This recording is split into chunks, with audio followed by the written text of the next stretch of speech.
তদন্তের অংশ হিসেবে ট্রাইব্যুনাল বিচারকদের আজ আয়নাঘর পরিদর্শনের কথা। উত্তরার র্যাব সদর দপ্তরে আছেন সহকর্মী জুনায়েদ আল হাবিব। হাবিব, বিচারপতিরা কখন পৌঁছাবেন, কি দেখছেন বিস্তারিত জানাবেন আমাদেরকে। গোপন বন্দিশালা আয়নাঘর নামে পরিচিত যে গোপন বন্দিশালাগুলো রয়েছে, সেই বন্দিশালা পরিদর্শনে এসেছেন আন্তর্জাতিক অপরাধ ট্রাইব্যুনাল একের তিন বিচারপতি। সকাল 11টার দিকে ট্রাইব্যুনাল তিন বিচারপতি উত্তরে অবস্থিত র্যাব একের অফিসে যে টিএফআই সেল নামে পরিচিত গোপন বন্দিশালা, সেই বন্দিশালা পরিদর্শনে এসেছেন। আমরা ঠিক গোপন বন্দিশালার বাহিরে অবস্থান করছি, অর্থাৎ এখন ভেতরে পরিদর্শনে গিয়েছেন বিচারপতি সহ প্রসিকিউশন টিমের যে সদস্যরা রয়েছেন, চিফ প্রসিকিউটর সহ, তারা ভেতরে প্রবেশ করেছেন এবং তারা সেখানে যেই গোপন বন্দিশালাগুলো রয়েছে সেই বন্দিশালাগুলো তারা পরিদর্শন করছেন।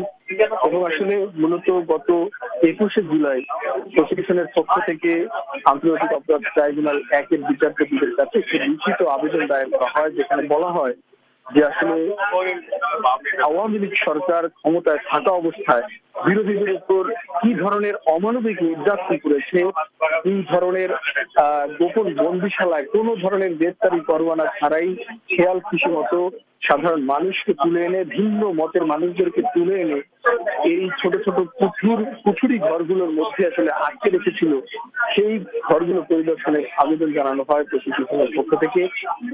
এরপরে কিন্তু আন্তর্জাতিক অপরাধ ট্রাইব্যুনাল একের বিচারপতিরা তারা সেই যে বন্দিশালাগুলো পরিদর্শনের যে আবেদন, সে আবেদন গ্রহণ করে তারা তারিখ নির্ধারণ করে এবং সেখানে আসলে দুটি গোপন বন্দিশালা পরিদর্শন করা হবে।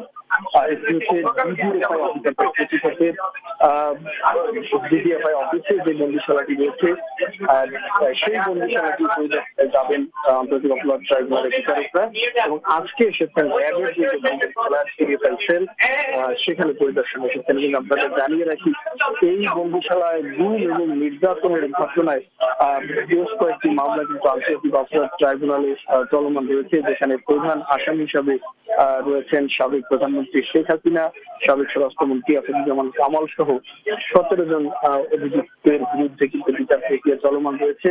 এবং একই সঙ্গে এই গুমের ঘটনায় আরেকটি আলাদা মামলায় কিন্তু বিচারাধীন অবস্থা রয়েছে, সেটি হচ্ছে তৎকালীন র্যাবের যিনি অতিরিক্ত মহাপরিচালক ছিলেন সাবেক সেনা কর্মকর্তা জিয়াউল হাসান, তার বিরুদ্ধেও কিন্তু গুম ও নির্যাতনের গুম নির্যাতন এবং হত্যার বিষয়ে একটি মামলা চলমান রয়েছে। এবং সেই অভিযোগগুলোতে আমরা আসলে যে বিষয়টি জানতে পেরেছি যে বিগত সরকারের শাসন আমলে প্রায় গুম তদন্তে আসলে যে কমিশনটি গঠন করা হয়েছিল, সেই কমিশনের প্রতিবেদন অনুযায়ী আমরা জানতে পেরেছি প্রায় 3000-এর উপরের বেশি মানুষকে আসলে তৎকালীন সরকার গুম মানুষকে কিন্তু হত্যা করা হয়েছে, অর্থাৎ তাদের কোনো হদিস পাওয়া যায়নি। এবং এই সংক্রান্ত গুম কমিশনে প্রায় 2000-এর মতো অভিযোগ জমা পড়েছে এবং সেই অভিযোগগুলো খতিয়ে দেখে গুম কমিশন 15টি অভিযোগ আমলে নিয়ে সেটি একটি চূড়ান্ত প্রতিবেদন কিন্তু জমা দিয়েছে এবং যেখানে বলা হয়েছে যে এই গুমের শিকার প্রায় 200-এর অধিক মানুষকে নির্বিচারে হত্যা করা হয়েছে। তো সেই দৃশ্য এবং সেই নির্যাতনের যে স্থানটি, সেটি আসলে সচক্ষে পরিদর্শনের জন্যই আন্তর্জাতিক অপরাধ ট্রাইব্যুনালের বিচারপতি এসেছে এবং প্রসিকিউশনের পক্ষ থেকে দাবি করা হচ্ছে এই পরিদর্শনের মধ্যে দিয়ে ন্যায় বিচার প্রতিষ্ঠার একটি ধাপ কিন্তু আরো এগিয়ে গেল। এবং তারা বলছেন যে আন্তর্জাতিক অপরাধ ট্রাইব্যুনালের নির্যাতনের সেই মামলাগুলোর বিচার কাজ যাতে স্বচ্ছতার সাথে হয় এবং ন্যায় বিচার নিশ্চিত হয়, সেই ন্যায় বিচারের স্বার্থে কিন্তু আজ বিচারপতিরা নিজ চোখে অবলোকন করার জন্য এই বন্দিশালাগুলো এসেছে। তো তারা আসলে এখনো ভেতরে অবস্থান করছেন, পরিদর্শন করছেন। বের হয়ে হয়তো প্রসিকিউশনের পক্ষ থেকে গণমাধ্যমের সাথে কথা বলা হবে, আর তখন হয়তো আমরা আরো বিস্তারিত আপনাদেরকে জানাতে পারবো। এই ছিল এখন পর্যন্ত আমার কাছে।